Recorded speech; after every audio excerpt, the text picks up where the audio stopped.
नमस्कार, मैं दुर्गा प्रसाद। मैं बिल्कुल ठीक ठाक हूँ और उम्मीद करता हूँ आप भी ठीक ठाक होंगे। आज की कहानी है उत्तर प्रदेश के कौशाम्बी जिले की। कौशाम्बी जिले का एक थाना पड़ता है जिसका नाम है सैनी, और इसी थाना के अंतर्गत एक गांव आता है जिसका नाम है पूरब थोक। इसी गांव की कहानी है आज की। इसी गांव में एक राजेश चंद्र नाम के व्यक्ति अपने परिवार के साथ में रहते थे। परिवार में इनके साथ इनकी पत्नी उषा देवी एवं 3 बेटियां बेहद खूबसूरत। एक का नाम सरिता, दूसरी का नाम कविता और तीसरी का नाम सविता। सरिता सबसे बड़ी थी, कविता सेकंड नंबर की थी और जो सविता थी ये सबसे छोटी और तीसरे नंबर की थी। इनके कोई बेटा नहीं था, सिर्फ यही 3 संतान थी और तीनों बेटियां थी।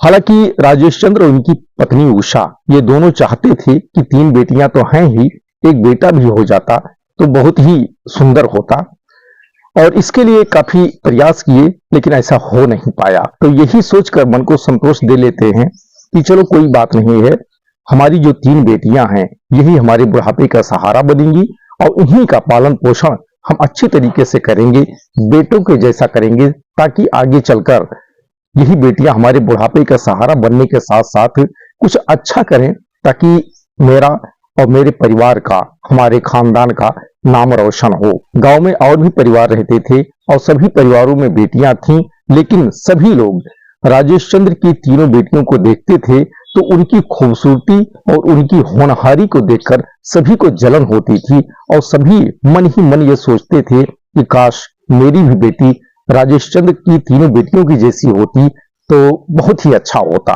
लेकिन ऐसा संभव नहीं हो सकता था।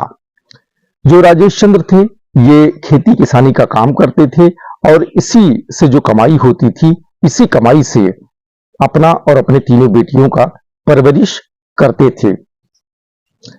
राजेश चंद्र की जो 3 बेटियां थी, इनमें से जो सबसे बड़ी बेटी थी सरिता, इसकी उम्र करीब 19 से 20 साल की हो चुकी थी और ये जवान हो चुकी थी, काफी खूबसूरत थी। एक दिन की बात है, राजेश चंद्र अपने परिवार के साथ में रिश्तेदारी में एक शादी अटेंड करने के लिए शाम के समय पहुंचते हैं। इनके साथ इनकी पत्नी, तीनों बेटियां भी होती हैं। वहां पहुंचते हैं, देखते हैं तो शादी का समारोह था, तो बहुत सारे लोग वहां नर नारी सब इकट्ठे थे, कुछ बच्चे थे वहां खेल रहे थे और एक तरफ डीजे बज रहा था और डीजे के सामने कुछ बेटियां डांस कर रही थी और कुछ लोग वहां खड़ा होकर उन बेटियों के डांस को देख रहे थे, तालियां बजा रहे थे और उनकी हौसले अफजाई कर रहे थे। कुछ लोग दूसरी तरफ, खाने की व्यवस्था थी, खाने की टेबल लगी थी, लोग खाना खा रहे थे। जब राजेश चंद्र अपने परिवार के साथ अपनी तीनों बेटियों को साथ में लेकर वहां पर पहुंचते हैं तो वहां जितने लोग थे उनमें से जिन जिन लोगों की नजर राजेश चंद्र की तीनों बेटियों की पड़ती है, सबके सब देखते हैं तो देखते ही रह जाते हैं। इतनी खूबसूरत, बेहद खूबसूरत लड़कियां होती हैं, बला की सुंदरी होती हैं और शादी समारोह में शामिल होने के लिए गई थी तो साज सज्जा के साथ में गई थी, दुल्हन के जैसा तीनों बेटियां सजी थी, क्योंकि राजेश चंद्र अपनी बेटियों का बहुत ही ख्याल रखते थे, बहुत ही लाड़ प्यार और दुलार से उनकी परवरिश किए थे और अपनी तीनों बेटियों पर इन्हें गर्व था। अब वहां जब पहुंचते हैं तो कुछ लोग जान पहचान के होते हैं राजेश चंद्र के, तो उनके साथ में कुछ देर बातचीत करते हैं, दुआ सलाम करते हैं और उसके बाद में ये लोग भी जाते हैं, जो खाने का काउंटर होता है वहां पर जाते हैं, सब लोग भोजन करते हैं साथ में। खाना खाने के बाद में राजेश चंद्र और उनकी पत्नी उषा, ये दोनों लोग एक साइड में कुछ इनके जान पहचान के लोग बैठे होते हैं, उनके साथ जाकर बैठते हैं और बातचीत करने लगते हैं। और जो तीनों बेटियां होती हैं, सरिता, कविता और सविता, ये तीनों जहां पे डांस चल रहा था वहां पर पहुंच जाती हैं। तो जो बेटियां डांस कर रही थी उनमें से कुछ लड़कियां सरिता को जानती थीं। सरिता बड़ी हो चुकी थी तो उसे भी डांस करने के लिए बुला लेती हैं। सरिता पहले मना करती है, लेकिन जब ज्यादा प्रेशर देती हैं तो सरिता भी उन्हीं लड़कियों के साथ में डांस करने लगती है और जो कविता और सविता होती हैं वहीं खड़ी होकर जो बाकी लोग देख रहे थे उन्हीं के साथ देखने लगती हैं। कुछ देर तक इसी प्रकार से डांस चलता रहता है। उसके बाद में एकाएक डीजे बंद हो जाता है और डांस का जो ताल होता है वो रुक जाता है। उसके बाद में सरिता भागकर जो डीजे बजाने वाला ऑपरेटर था उसके पास में जाती हैं और उससे कहती है कि भैया डीजे वाले बाबू मेरा गाना बजा दी, ये गाना लगा दीजिए, मैं और मेरी सहेलियां इसी गाने पे डांस करना चाहते हैं। अब ये बात बोलती तो है लेकिन जो डीजे ऑपरेटर होता है इसकी बात को अनसुनी करके दूसरा गाना लगा देता है। इसी बीच सामने एक युवक खड़ा होता है, वो युवक पलट कर देखता है सरिता को और एक बार देखता है तो देखता ही रह जाता है। जो सरिता थी ये बिल्कुल दुल्हन के जैसा सजी थी, लाल ड्रेस पहने हुई थी और आंख में काजल लगाई हुई थी और चेहरे पे जो है बिल्कुल सादगी झलक रही थी, हल्का मेकअप लगा हुआ था, होंठ पे लिपस्टिक लगाई हुई थी, लाली जिसे कहते हैं, माथे पे बिंदी, खुले हुए बाल, दुपट्टा, बिल्कुल बला की सुंदरी लग रही थी। जब वो युवक देखता है सरिता को तो देखता ही रह जाता है। जो युवक था यह भी काफी हैंडसम स्मार्ट था, दिखने में काफी अट्रैक्टिव था। सरिता की नजर भी उस पर पड़ती है तो यह भी उसे देखती ही रह जाती है। कुछ देर तक दोनों एक दूसरे को देखते रहते हैं, अपनी आंखों के माध्यम से दोनों एक दूसरे को अपने दिल में उतार लेना चाहते हैं और दोनों सीना फाड़कर एक दूसरे को अपने सीने में बैठा लेना चाहते हैं। इस प्रकार से इन दोनों की जो मुलाकात थी, पहली मुलाकात, इस प्रकार से देख रहे थे। कुछ देर इसी प्रकार से चलता रहा। उसके बाद जो युवक होता है और सरिता ये दोनों अपने आप को संभालते हैं। जो सरिता होती है युवक से बोलती है कि माफ कीजिएगा, मैं आपको पहचानती नहीं हूं, जानती नहीं हूं, मैं तो डीजे वाले भैया के पास आई थी ये गाना लगाने के लिए, कहने के लिए, लेकिन उन्होंने मेरी बात नहीं सुनी। तो युवक बोलता है कि मैं भी आपको नहीं जानता हूं, लेकिन डीजे का मालिक मैं ही हूं, कौन सा गाना आपको चाहती हो कि डीजे पे लगे वो बता दो और मैं लगवा देता हूं। तो सरिता उससे बताती है कि डीजे वाले बाबू मेरा गाना बजा दे, ये वाला गाना जो है बताती है, फरमाइश करती है। तो युवक कहता है कि ठीक है। वो तुरंत ऑपरेटर को आदेश करता है और ऑपरेटर वही गाना लगा देता है। गाना जब बजने लगता है तो जो सरिता होती है भागकर वहीं पर जाती है अपने सहेलियों के बीच में और उसी गाने पे डांस करने लगती है। अब डांस तो करने लगती है लेकिन अब जो सरिता होती है डांस करते समय बार बार नजर उसी युवक की तरफ आती है और जो युवक होता है ये भी एक तक सरिता को ही देखता रहता है और सरिता की नजर जब इस पे पड़ती है तो ये इशारों इशारों में उसके डांस की तारीफ करता है और उसे इशारों इशारों में चूमता रहता है। और जो सरिता होती है ये मुस्कुराती है और शर्माते हुए बार बार अपना जो मुंडी होता है इसकी तरफ से घुमा लेती है, नजरें फेर लिया करती है। इसी प्रकार से डांस काफी देर तक चलता रहा और जितनी देर डांस चलता रहा इन दोनों के बीच इसी प्रकार के जो इशारे थे वो इशारे होते रहे।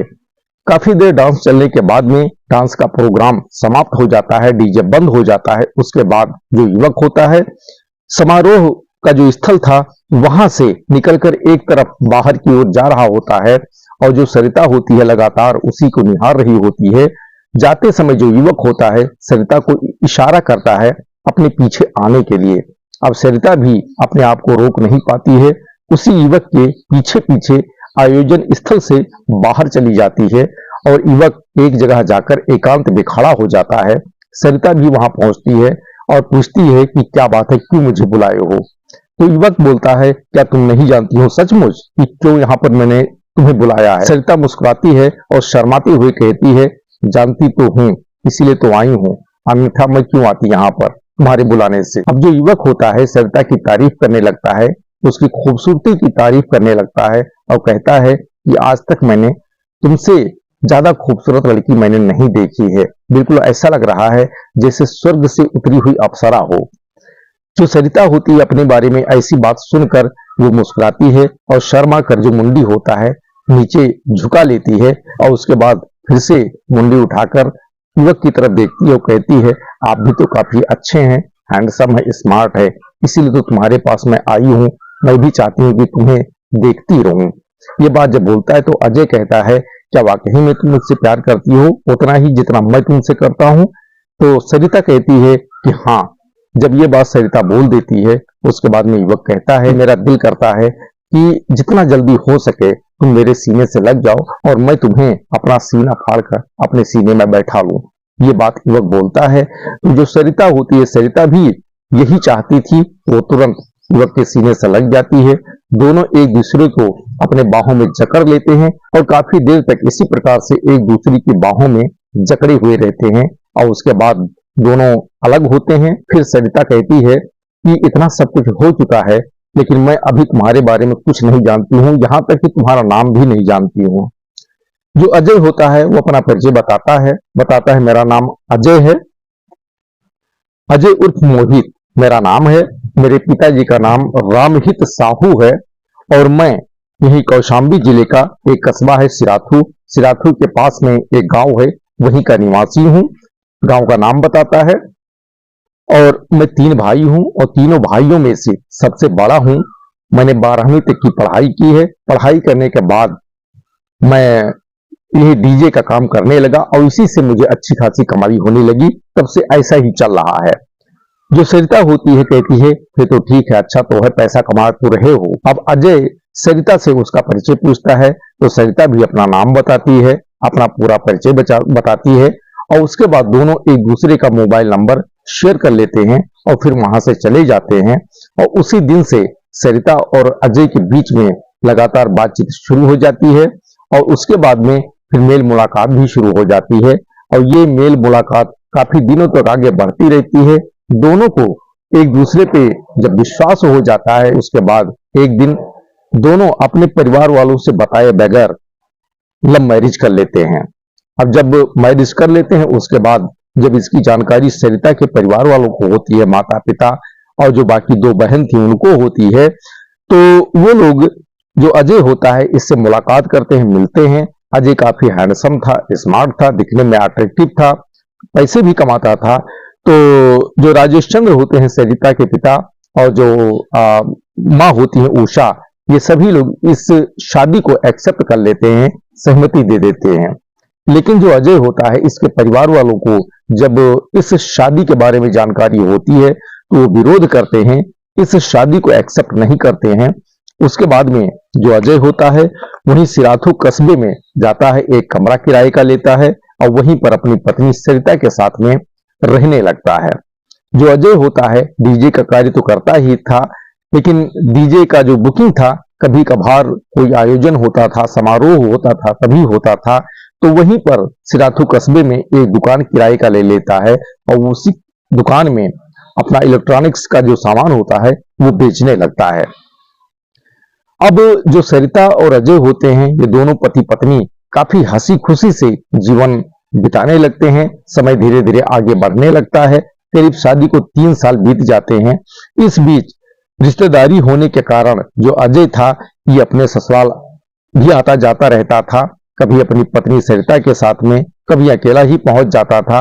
तो इसकी जो दोनों सालियां थीं कविता और सविता, जो कविता थी शादी के समय उसकी उम्र करीब 16 साल की थी और 3 साल शादी को बीत चुके थे। अब उसकी उम्र करीब 19 साल की हो चुकी थी, यानी जवान हो चुकी थी।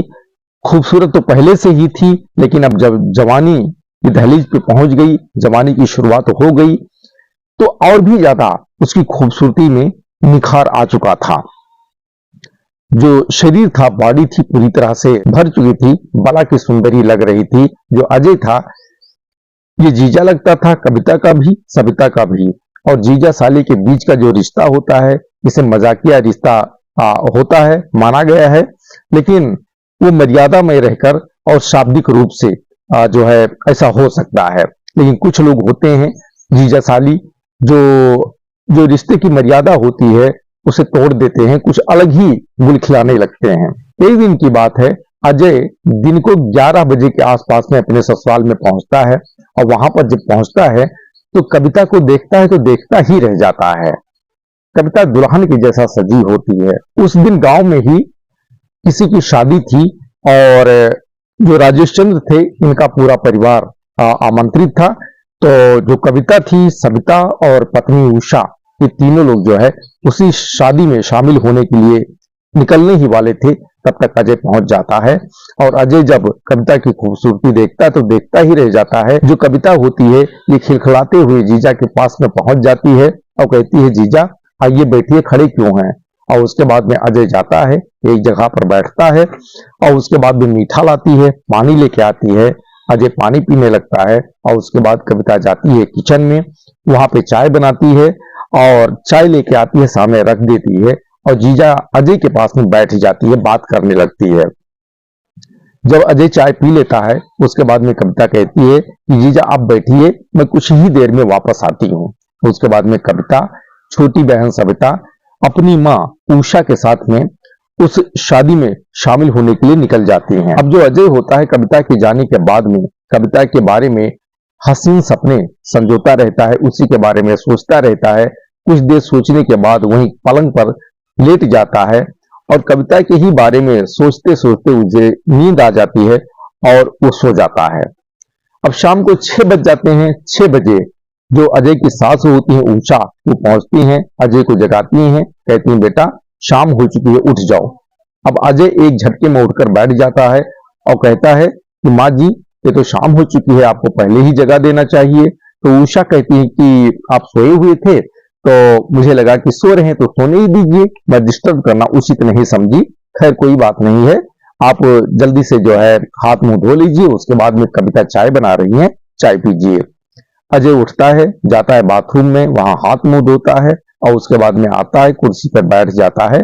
कुछ ही देर में जो कविता होती है नमकीन लाती है, चाय लाती है और जो अजय होता है चाय पीने लगता है और वहीं पे कविता बैठ जाती है और जो सास होती है उषा वो भी वहां पर बैठ जाती हैं। सब लोग बात करने लगते हैं, लेकिन अजय के मन में कविता के ही बारे में सब कुछ चल रहा था, हसीन सपने संजो रहा था। वो चाहता था कि कविता से अपने दिल की बात बता दे, लेकिन सास सामने बैठी थी तो मुमकिन नहीं था, इसलिए मन महसूस कर रह जा रहा था, बाकी अलग अलग तरीके से बातें कर रहा था। कुछ देर तक सब लोग साथ में बैठे रहे, धीरे धीरे अंधेरा हो गया। जो कविता होती है खाना बनाती है, सबको परोसती है, सब खाना खाते हैं, अजय भी खाना खाता है और उसके बाद सब लोग सो जाते हैं। रात पूरी तरह बीती जाती है। जब सुबह होती है तो राजेश चंद्र, उनकी पत्नी उषा, ये दोनों लोग खेत में काम करने के लिए चले जाते हैं। जो छोटी बेटी होती है सविता, ये अपने स्कूल चली जाती है। अब घर में सिर्फ कविता बचती है, वही होती है। अब अजय को लगता है कि अब अपनी बात मैं कविता से बता सकूंगा और खुल के बात उससे कर सकूंगा। जो कविता होती है वो स्नान के लिए जा रही थी बाथरूम की तरफ। अब जो अजय होता है ये कविता को आवाज देता है तो कविता रुक जाती है और कहता है कि कविता, मैं चाहता हूं कि स्नान करने के बाद में तुम वही ड्रेस पहनो जो कल तुम पहने हुई थी। बिल्कुल स्वर्ग से हुई अप्सरा लग रही थी, बिल्कुल परी जैसा दिख रही थी, बहुत खूबसूरत। जो कविता होती है ये शर्माती है थोड़ी देर के लिए और उसके बाद में जीजा अजय से कहती है कि जीजा वो रोज पहनने वाला ड्रेस नहीं है, बल्कि कहीं शादी विवाह में जाते हैं तभी पहनते हैं। लेकिन अजय कहता है कि मेरी खुशी के लिए ये ड्रेस तुम पहन लेना। जो कविता होती है वो अजय की बात को समझ जाती है, उसकी भावनाओं को समझ जाती है और चुपचाप शर्माती है, मुंडी झुका के बाथरूम में चली जाती है। और उसके बाद जो अजय होता है लौट के आता है, एक जगह बैठ जाता है कुर्सी पर और कविता के ही बारे में सोचने लगता है और मन ही मन मुस्कुराते हुए कहता है कि लड़कियों के हाँ में ही ना होती है। उसे उम्मीद होता है कि जो कविता है ये नहाने के बाद वही ड्रेस पहने की थी जो कल पहने हुई थी, क्योंकि मैंने कहा है। लेकिन जब कविता स्नान करके निकलती है बाहर तो वो निराश हो जाता है, कविता दूसरा ड्रेस पहने हुए थी। अब अजय कुछ नहीं बोलता है। अब सरिता होती है वो अजय के पास में आती है, अपना गीले बाल रहते हैं, बालों से पानी टपक रहा होता है और नहा के तुरंत निकली थी, चेहरा बिल्कुल चमक रहा था और जो बालों का पानी था वो गिरता हुआ चेहरे से होता हुआ होठों पे आता था और होठों से होते हुए टिप टिप नीचे चू रहा था। इस दृश्य को अजय देखता तो देखता ही रह जाता है और सोचता है कि काश कविता मेरी हो जाती तो बहुत ही सुंदर था, मेरा जीवन धन्य हो जाता। अब कविता वहीं पर बैठ जाती है, जीजा के साथ में बातचीत करने लगती है। जो अजय होता है अब अकेला था क्योंकि घर में और कोई नहीं था, 2 ही लोग थे। तो जो अजय होता है कविता से कहता है, कविता मुझे तुमसे प्यार हो गया है, तुम मुझे बहुत अच्छी लगती हो। कल जब से मैंने तुमको देखा है, जब आप शादी में जा रही थी, तब से मैं तड़प रहा हूं तुम्हारे लिए। अब जो कविता होती है शर्मा जाती है, वो कहती है लेकिन जीजा आप तो शादीशुदा हो, मेरी दीदी से आप शादी कर चुकी हो और दीदी तुम्हारे साथ रहती हैं, उन्हीं के साथ में रहिए तो ज्यादा अच्छा रहेगा। लेकिन अजय कहता है, नहीं कविता, ऐसा मत बोलो, मैं तुमसे शादी करना चाहता हूँ। अब कविता कहती है कि ऐसा कैसे हो सकता है जीजा, आप तो ऑलरेडी शादीशुदा हो, मेरी दीदी से ही शादी की हो, तो ऐसा कैसे संभव है। तो अजय कहता है कि कविता, अगर तुम हाँ बोल दो तो मैं तुम्हारी दीदी सरिता को तलाक दे दूं और तुमसे शादी कर लूं। जो कविता होती है कि नहीं, ऐसा नहीं हो सकता है, आप दीदी के साथ में रहिए, उनको छोड़िए मत और उन्हीं के साथ में खुश रहिए। कविता बार बार मना करती है और अजय उसे मनाने का प्रयास करता है और एक बार कविता को पकड़कर चूम लेता है और उसके बाद जो कविता होती है शर्मा कर वहां से भाग जाती है। और उसके बाद में जो अजय होता है कमरे में जाता है, वहां बेड पर बैठ जाता है और कुछ देर बैठा रहता है। तब तक जो कविता होती है वो भी कमरे में पहुंच जाती है और जीजा अजय के बगल में ही बैठ जाती है। और उसके बाद में जो अजय होता है कविता को देखता रहता है, कविता भी उसकी तरफ देखती है, मुस्कुराती है और उसके बाद अजय अपना कंट्रोल खो बैठता है। वो कविता को अपनी बाहों में जकड़कर और उसे चूमने लगता है और उसके बाद वहीं बेड पर गिरा देता है और पूरे बदन को चूमता है। अब जो कविता होती है जब पराये मर्द का स्पर्श उसे मिलता है तो कुछ देर तो अपने आप को कंट्रोल करने का प्रयास करती है, लेकिन ज्यादा देर तक कंट्रोल नहीं कर पाती है और फिर जीजा और साली के बीच में अवैध संबंध हो जाते हैं और उसी दिन से ये संबंध आगे बढ़ने लगते हैं। अब इसी बीच अजय की पत्नी सरिता वो एक बेटी को जन्म देती हैं। अब शादी को इनके करीब करीब 3.5 साल हो चुका था। सरिता एक बेटी को जन्म देती हैं और बेटी का नाम रखते हैं तनु। बेटी काफी खूबसूरत होती है, बिल्कुल अपने माँ की जैसा। अब कविता और अजय के बीच में रिलेशन इसी प्रकार से आगे बढ़ने लगता है। अजय जब से शादी हुई थी तभी से अपने ससुराल आता जाता रहता था, सालियों से मेल मुलाकात करता था, सास ससुर से भी मिलता जुलता था। लेकिन अब जब से कविता के साथ में इसके रिलेशन बन गए थे तब से ससुराल काफी आने जाने लगा था। अब जो ससुराल के लोग होते हैं उन्हें संदेह होने लगता है और उसके बाद में वो ऑब्जर्व करने लगते हैं। तब पता चलता है उन्हें कि कविता और अजय के बीच में खिचड़ी पक रही है। ये जानकारी जब राजेश चंद्र को होती है तो फिर उनको खराब लगता है और वो तत्काल जो कविता होती है इसके लिए घर वर की तलाश में जुट जाते हैं। और वहीं गांव के ही नजदीक में एक गांव के एक परिवार में एक लड़का जो कविता होती है इसके योग्य मिल जाता है और उसके बाद में राजेश चंद्र कविता की भी शादी करके उसे विदा कर देते हैं। अब कविता अपने ससुराल तो चली जाती है लेकिन उसका दिल जीजा अजय के पास नहीं रहता है, क्योंकि उससे वो तहे दिल से प्यार करने लगी थी, इसलिए उसका मन ससुराल में नहीं लगता है। जो इधर अजय होता है ये भी कविता के लिए तड़पता रहता है। दोनों के बीच में फोन पर बातचीत होती रहती है लेकिन एक दूसरे से मिल नहीं पाते हैं। करीब 1 साल बीत जाता है कविता की शादी को और इसी प्रकार से जीजा और साली दोनों एक दूसरे से मिलने के लिए तड़पते रहते हैं, लेकिन ऐसा संभव नहीं हो पाता है। 1 साल बीतने के बाद में कविता एक बेटी को जन्म देती है। उसके बाद में उसके ससुराल में जो उसके पति होते हैं, ससुराली जन होते हैं, कविता के साथ में विवाद शुरू कर देते हैं, झगड़ा विवाद शुरू हो जाता है। अब कुछ दिन जो विवाद होता है कविता बर्दाश्त करती है। उसके बाद एक दिन वो ससुराल से वापस अपने मायके चली आती है, माता पिता के घर, और आती है तो फिर दोबारा वापस ही नहीं जाती है। ये जानकारी जब अजय को होती है तो अजय की खुशी का ठिकाना नहीं रह जाता है और उसके बाद अजय का आना जाना अपने ससुराल फिर से शुरू हो जाता है। अब जो परिवार के लोग होते हैं यानी राजेश चंद्र, उनकी माँ उषा, ये देखते तो हैं और जानते भी सब कुछ हैं लेकिन कुछ बोल नहीं पाते हैं, मन महसूस के रह जाते हैं। अब कविता और अजय के बीच के रिलेशन की जानकारी जो सरिता होती है इससे होती है। फिर उसी दिन से सरिता और अजय के बीच में विवाद शुरू हो जाता है और जो सरिता होती है ये बार बार अजय से झगड़ा करती है और कविता से न मिलने के लिए और उसके मायके यानी अजय को अपने ससुराल जाने के लिए रोकने लगती है। जो अजय होता है ये कविता से सारी बात बताता है कि तुम्हारी दीदी इस प्रकार से जो है रोक टोक कर रही हैं और नहीं आने देना चाहती हैं। तो जो कविता होती है वो अजय से कहती है कि जीजा किसी तरीके से दीदी को समझाओ, मैं तुमसे प्यार करती हूँ, तुम नहीं आओगी तो तुम्हारे बिना मैं मर जाऊंगी, अब जी नहीं पाऊंगी, तुम्हारे बिना मन मेरा नहीं लगता है। अजय भी भाव में आ जाता है और फिर कविता से कहता है, फिर कविता मैं क्या करूं, मैं चाहता हूं कि तुम्हारे साथ शादी करके जीवन पर्यंत मैं तुम्हारे साथ रहूं, लेकिन अब क्या करूं मैं। अब इसी प्रकार से समय धीरे धीरे आगे बढ़ता रहता है। करीब करीब 3 साढ़े 3 साल बीत जाते हैं। अब जो अजय होते हैं और सरिता, इनकी शादी को 7 साल बीत चुके थे और कविता और जो अजय, इन दोनों के बीच का रिलेशन था। सरिता लगातार विरोध कर रही थी और एक बार जब विरोध शुरू हुआ तो विरोध निरंतर बढ़ता ही जा रहा था। अब कविता और अजय दोनों को जो है अपने प्रेम में सरिता बाधा लगने लगी और उसके बाद में जो कविता होती है, एक दिन जीजा अजय को सुझाव देती है कि ऐसा है जीजा कि दीदी बहुत ज्यादा परेशान कर रही हैं, हम दोनों को किसी न किसी तरीके से अलग करना चाहती हैं, तो ऐसा करो दीदी को ही अलग कर दो। तो अजय कहता है कि कैसे अलग करूं, तलाक दे दूं क्या?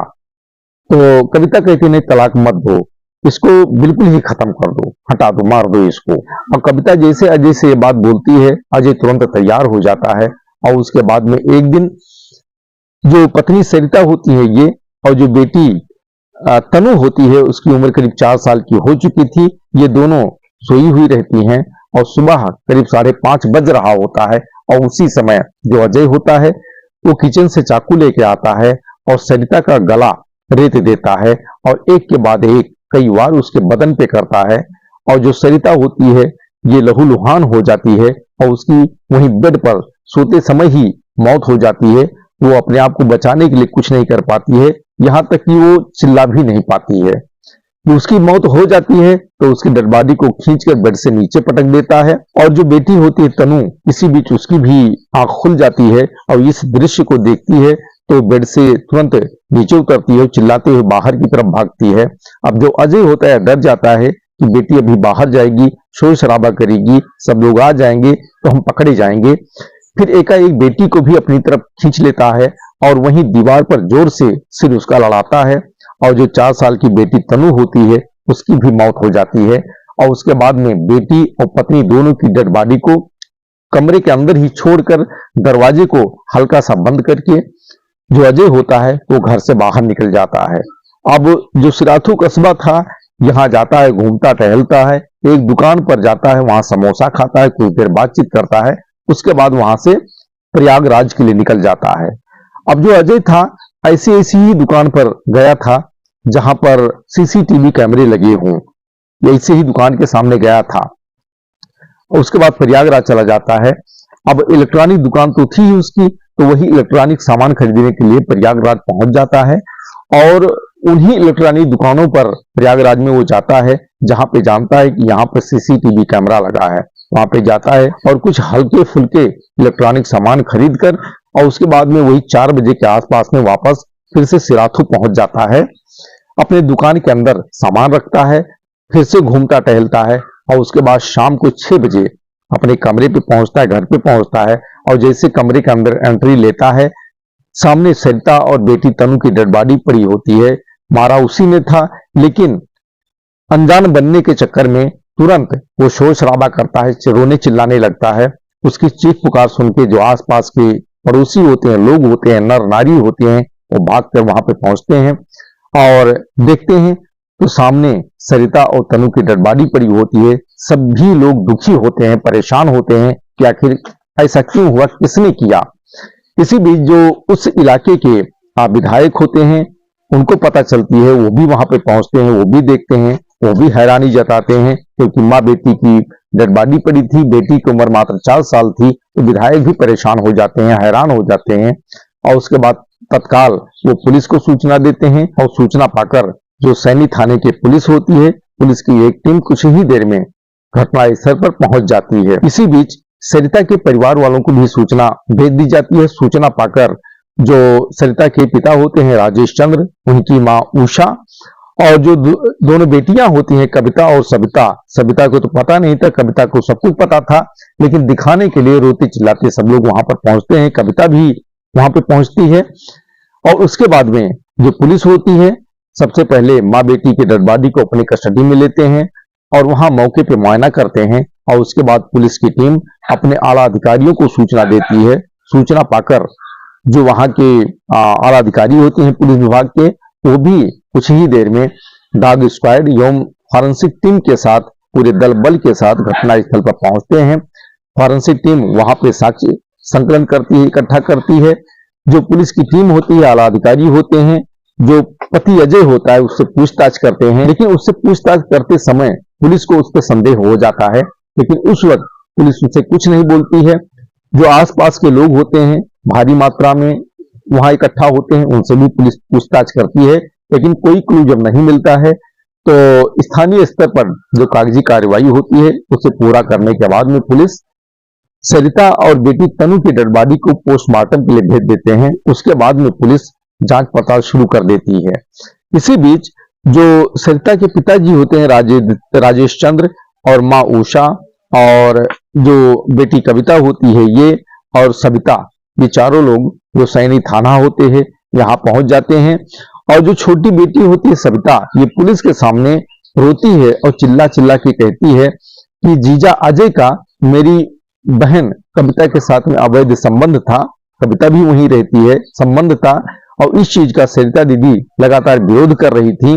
शायद इसीलिए मेरे जीजा ने ही मेरी दीदी को जो है मौत के घाट उतारा है, ये बात सविता बोलती है। तो पुलिस को पहले ही अजय को संदेह हो चुका था, लेकिन अब जब सविता ये बात बता देती है तो पुलिस का संदेह यकीन में तब्दील हो जाता है और उसके बाद में पुलिस अजय से पूछताछ करती है। तो अजय पुलिस को गुमराह करने का काफी प्रयास करता है, लेकिन पुलिस जितने सवाल करती है और उन सवालों का अजय जितने भी जवाब देता है, सभी जवाबों से पुलिस संतुष्ट नहीं होती है। पुलिस का संदेह बढ़ता जाता है और फिर पुलिस को पूरी तरह से ये यकीन हो जाता है कि हो ना हो सरिता और तनु के कत्ल में पति जो अजय है इसी का हाथ है। और उसके बाद में पुलिस अजय से कड़ाई से जब पूछताछ करती है तो ये टूट जाता है और अपना गुनाह कबूल कर लेता है और इस पूरी कहानी को पुलिस के सामने बयां कर देता है जो मैंने अभी आपको सुनाई है। और इसी क्रम में वो अपनी जो साली थी कविता जिसके साथ अवैध संबंध था, इसका नाम भी ओपन कर देता है, बता देता है कि इस षड्यंत्र में कविता का पूरा हाथ रहा है, कविता और अजय मिलकर ही सरिता के कत्ल का प्लान बनाए थे। उसके बाद में जो सरिता के पिता होते हैं राजेश चंद्र पुलिस को एक तहरीर देते हैं और उसी तहरीर के बेस पर सैनी थाने की पुलिस कविता और अजय के ऊपर धारा 302 के तहत एफआईआर दर्ज करती है और फिर दोनों को गिरफ्तार करके स्थानीय अदालत में पेश करते हैं और वहां से दोनों को जेल भेज दिया जाता है। तो दोस्तों आज की यही कहानी है। कहानी अगर अच्छी लगी हो तो लाइक करें, शेयर करें, कमेंट करें और चैनल पे नए हैं तो सब्सक्राइब अवश्य करें। फिर मिलेंगे अगले दिन एक नई कहानी के साथ, तब तक के लिए धन्यवाद। जय हिंद, जय भारत।